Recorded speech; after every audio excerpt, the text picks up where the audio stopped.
Vakar bija tāds kārtīgs pūtiens, jāiet lapas pagrābt. Te nu gan lapiņas. Ar grābeklīt šitādi nesavāksi. Piekab vajadzēs.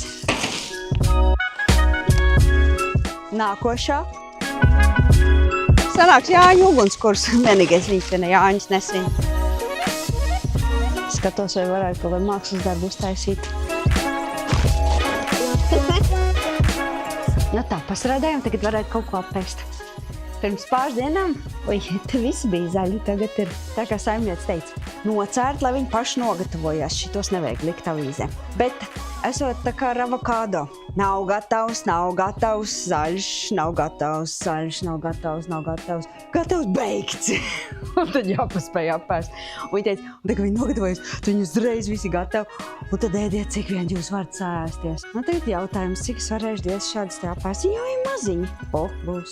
Vispār nav jābaidās no nesmukuma. Man ir tā kā nesmuks, bet tie garšīgākie.